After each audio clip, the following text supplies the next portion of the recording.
귀하시 하나님의 말씀은 열왕기상 4장 29절부터 34절입니다. 네, 어저께는 솔로몬 왕이 지혜를 받은 다음에 어떻게 재판을 했는지 같이 말씀을 나누었습니다. 솔로몬에게 어떤 두 여자가 찾아왔습니다. 두 여자 다 창기였습니다. 각자 거의 3일 간격으로 자녀들을 낳았습니다. 한 여자는 잠뜻이 심하여 자기 아기를 죽였습니다. 그 죽은 아기를 산 여자의 집에 가서 아기를 바꿔치기 했습니다. 자, 살아있는 아기의 엄마는 마음이 애달아서 왕에게 재판을 요청하게 됩니다. 둘 다 주장합니다. 살아있는 아기는 내 아기고 죽은 아기는 저 여자 아기입니다. 우열을 가리기가 어렵습니다. 솔로몬이 칼을 가져오라고 해서 아기를 반절로 나눠라. 그리고 반절씩 나눠서 두 여자에게 나눠 주어라. 자, 이 이야기를 들은 진짜 엄마는 마음이 너무나 급하여서 차라리 이 아기를 저 여자에게 주십시오라고 이야기를 하게 되죠. 자, 그 이야기를 들은 솔로몬 왕은 저 여자가 진짜 살아있는 아기의 엄마다라고 판정을 해줌으로써 재판을 끝내게 됩니다. 자, 하나님께서 보여주신 솔로몬의 지혜는 놀라웠습니다. 당시에 가장 지혜로운 사람들이 어디에 사냐면 동쪽에 많이 살았습니다. 주로 이라크 지방에 많이 살았습니다. 자, 그래서 예수님 시절에 예수님을 만나기 위해서 왔던 박사들이 어디에서 온 박사들이죠? 동방 박사들이죠. 자, 동쪽에는 실제로 지혜롭고 또 별을 연구하고 이런 사람들이 굉장히 많이 모여서 살았습니다. 자, 두 번째 지혜로운 자들이 많이 살았던 데가 어디냐? 바로 이집트입니다. 자, 이집트에는 수많은 학자들이 있어서 거기에 지혜로운 사람들이 많이 살았던 걸로 알려져 있습니다. 자, 그래서 알렉산더 대왕이 유럽을 평정하고 애굽을 평정하고 중동을 평정한 다음에 이 계획 도시를 세웠습니다. 거기가 어디냐면 이집트 북쪽 지중해 연안에 있는 알렉산드리아라고 하는 도시에다가 계획 도시를 세웁니다. 자, 그리고 거기에 세계 모든 석학들을 초청하고 학교를 만들고 많은 학생들을 모집을 했습니다. 자, 그렇게 해서 만들어진 도시가 알렉산드리아입니다. 알렉산더 대왕이 이름을 따서 만든 곳이죠. 거기는 수많은 학자들이 모여들었어요. 그래서 알렉산드리아에 모여든 유대인들을 중심으로 해서 그때 당시에 공용어가 헬라어입니다. 지금은 공용어가 영어잖아요. 그래서 이 구약성경 그때 당시에 히브리어로 돼 있죠. 이거를 세계화시키자.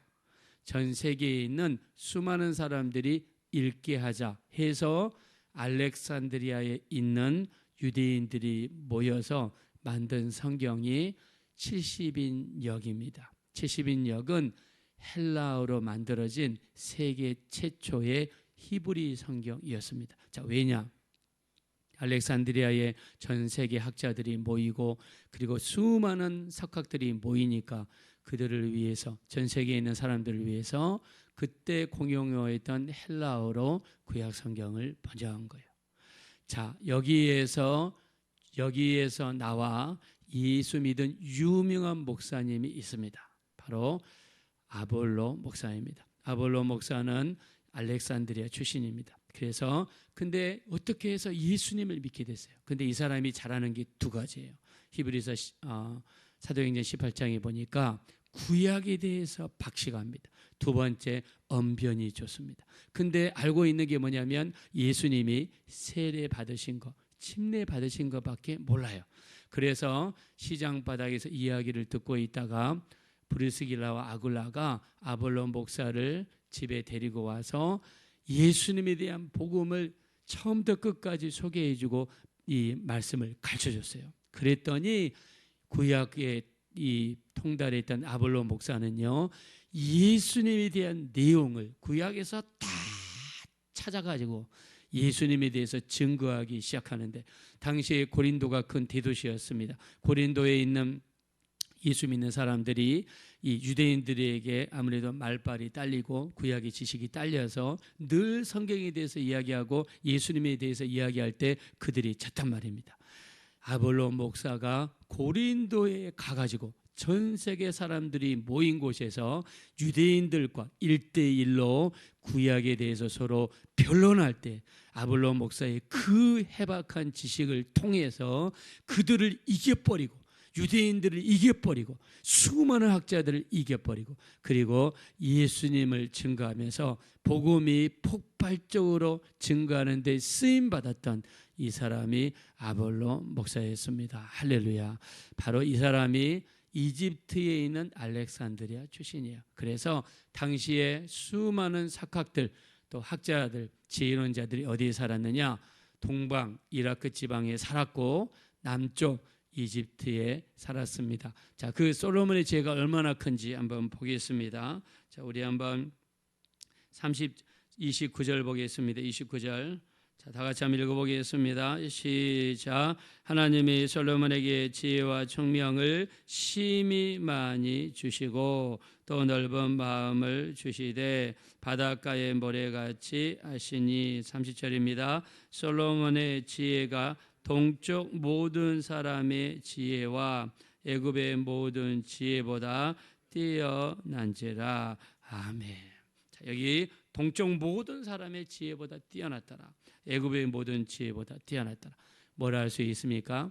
하나님이 주신 은사, 하나님이 주신 달란트를 이길 수 있는 것은 아무것도 없다는 것을 성경에 이야기했습니다. 그러므로 가장 중요한 것은 우리 자손들이 우리 삶이 하나님의 손에 붙잡히고 하나님의 능력에 붙잡히게 되면 우리는 세계 어떤 사람들보다도 그 분야에서 더 뛰어난 사람이 되어지게 될 줄로 믿습니다. 그래서 하나님이 주신 지혜가 이렇게 놀랐다는 거예요. 그러면 어떻게 됩니까? 하나님께 지혜를 구하고 하나님께 기도하고 하나님을 의지하는 삶이 가장 뛰어난 삶이고 가장 안전한 삶이고 하나님께 붙잡히는 능력 있는 삶이 되어지게 될 줄로 믿습니다. 근데 우리는 반대로 살아요. 우리 있는 힘을 다해 우리가 먼저 해보고 우리가 세상의 지식도 한번 취해보고 우리가 다른 수단 방법을 다 해보다가 실패하고 쓰러지고 넘어지면 그때 와서 하나님 앞에 기도하는 경향이 있습니다. 우리 어떤 장로님이신데요. 이분은 대학교 교수님이에요. 근데 이분이 정부에서 돈을 받아가지고 연구를 진행을 하십니다. 자, 이분이 정부에서 몇십억 되는 큰 돈을 받았습니다. 그래서 어떤 프로젝트를 연구를 받아가지고 이 연구를 결과를 내야 되는데 될 것 같다가 끝에 가서 꼭 안 돼버리고 될 것 같다가 이건 분명히 다른 사람들 보기에도 될 것 같은데 가다가도 안 되고 가다가도 안 되더랍니다. 그래서 기도원에 가서 3일 금식 기도를 하셨대요. 하시면서 하나님 제가 이게 꼭 이렇게 될 것 같은데 끝에 가서 꼭 안 됩니다. 하나님 지혜를 허락하여 주십시오라고 3일 정도 금식 기도를 하는데 3일째 되던 아침에 딱 일어났는데요. 갑자기 머리에 얼렁 드는 생각이 들더랍니다. 자, 우리가 머릿속에 순간적으로 떠오를 때 어떻게 됩니까? 메모하는 게 되게 중요합니다. 순간적으로 떠올랐을 때 그거를 딱 적었대요. 자, 그리고 금식 기도를 마치고 와서 연구실에 와서 같이 연구하면서 이렇게 해보자라고 했는데 정말 그 순간 떠오르는 생각들을 했더니 그대로 통과가 돼가지고 좋은 결과가 나오고 그 수십억 받은 연구비도 안 토해내고 그대로 받을 수 있는 그런 은혜를 받았다고 간증한 걸 들어봤습니다. 자, 하나님의 지혜를 뛰어넘을 수 있는 것은 없습니다. 하나님이 그냥 조금만 돌려주시면 이루어질 수가 있는 것입니다. 그래서 이 하나님의 지혜, 솔로몬이 이 지혜를 받았는데 이 지혜가 너무너무 놀라웠다고 합니다. 자, 그 업적을 한번 보겠습니다. 32절입니다. 32절 다 같이 읽겠습니다. 시작.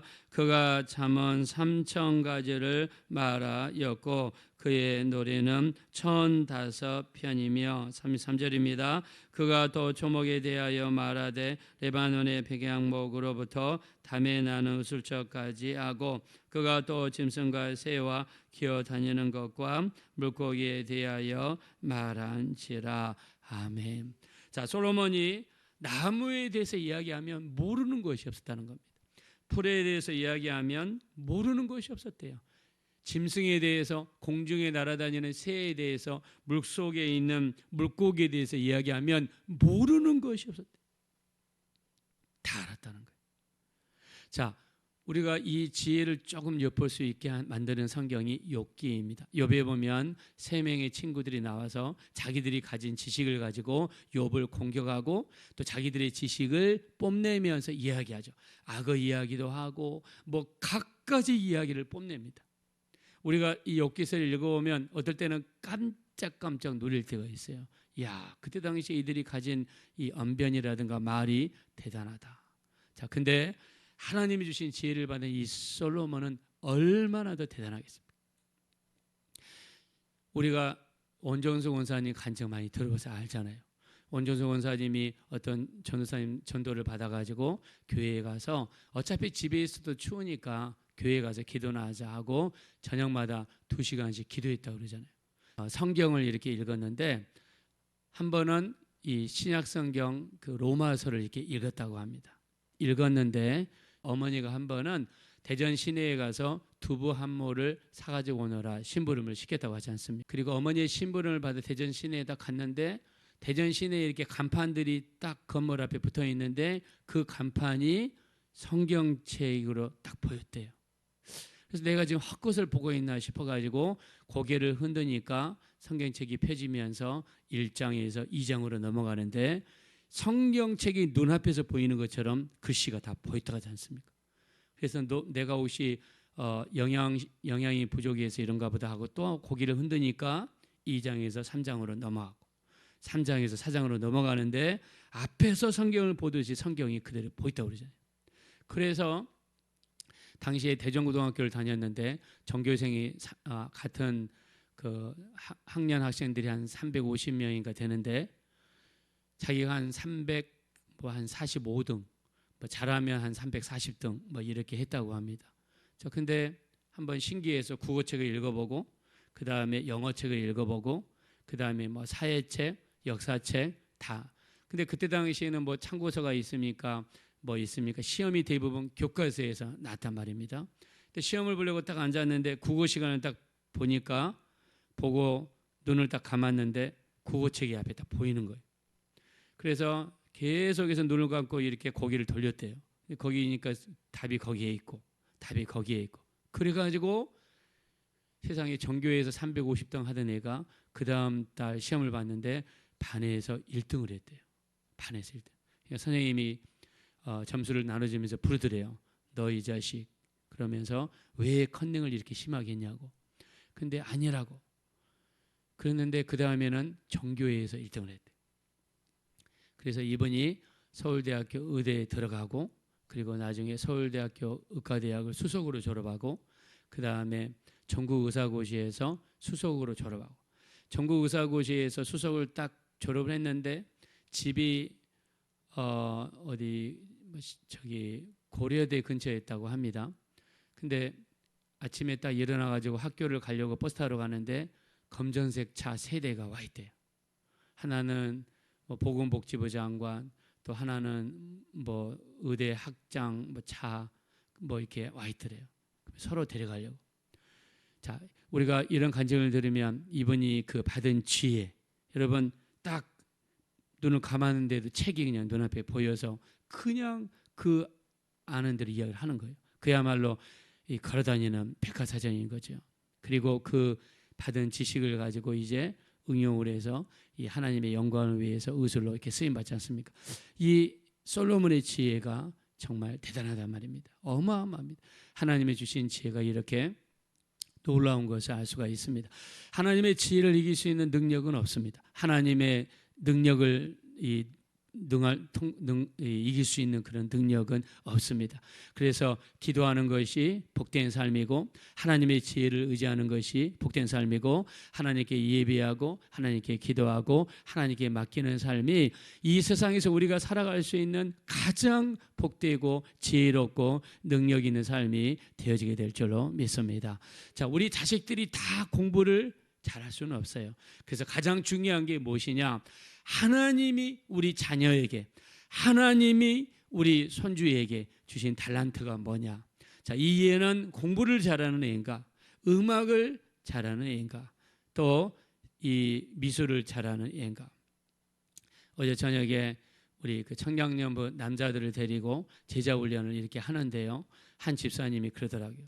자기 딸은 신기하게 공부는 못하는데 미술을 그렇게 잘한다는 거예요. 거리를 딱 지나가다가 어떤 딱 건물이나 뭐 모양을 딱 보면은 집에 가면요, 그거를 복사하듯이 그냥 그대로 그린다는 거예요. 그래서 제가 그랬습니다. 그게 그 얘에게 주신 하나님의 달란트라고. 걔는 공부 막 하라고 하는 것보다 그 한번 이 그림 그리는 걸 더 잘할 수 있도록 한번 길을 열어줘 보는 것이 어떠냐, 이렇게 이야기한 적이 있습니다. 자, 하나님은 우리에게 달란트를 주셨습니다. 그 달란트를 최대한 우리 안에서 활성화되게 하고 그 달란트로 쓰임 받는다면 그야말로 우리는 세계에서 가장 큰 능력으로 쓰임 받게 될 줄로 믿습니다. 그래서 하나님이 주신 재능이 무엇이냐? 우리가 무조건 일괄적으로 공부만 해라 하면 안 됩니다. 하나님이 주신 달란트를 발견하게 하시고 그 달란트가 최대한으로 쓰임받게 하시고, 그리고 너희가 먹든지 마시든지 무엇을 하든지 다 하나님의 영광을 위해서 하라. 고린도전서 10장 31절에 말씀이 있는데, 하나님의 영광을 위해서 쓰임받을 수 있는 우리 자손들이 되게 도와 주시옵소서. 그래서 하나님이 주신 능력, 그 은사를 이길 수 있는 것은 없습니다. 그래서 우리가 예비하고 기도하고 찬양해서 하나님께 지배받고 하나님이 우리를 이끌어 가시고 하나님이 주신 재능이 마음껏 쓰임 받을 수 있는 그런 우리의 삶, 우리 자손들의 삶이 되어지시기를 예수님의 이름으로 축원드립니다. 이 시간 기도하실 때 우리와 우리 자녀들, 우리 자손들이 하나님이 주신 달란트를 발견하게 하시고 그 달란트가 마음껏 쓰임 받게 하시고 그 재능, 그 달란트로 하나님께 큰 영광 돌려드릴 수 있는 우리 자녀들이 되게 도와주십시오. 우리 합심으로 간절히 기도하겠습니다. 허락하시고 잡으라신 하나님, 진심으로 감사합니다. 우리가 이 땅에 살면서 하나님의 주신 달란트를 발견하게 도와주시옵소서. 우리 일괄적으로 다들 공부를 잘해야 되고 다들 운동을 잘해야 되고 다들 또 우리가 미술을 잘할 필요는 없다고 생각합니다. 우리에게 주신 하나님의 달란트를 발견하게 하시고 그 달란트가 최대한으로 쓰임받고 하나님께 영광 돌려드릴 수 있는 우리의 삶이 될 수 있도록 인도하여 주십시오. 하나님이 우리를 도와주시면 능히 우리를 이길 자가 없습니다. 하나님이 우리를 붙들어 주시면 우리를 능히 감당할 자가 없습니다. 우리 하나님, 하나님께 붙잡혀서 쓰임받는 귀한 인생이 될 수 있도록 우리 하나님 인도하여 주십시오. 여러분이 가져오신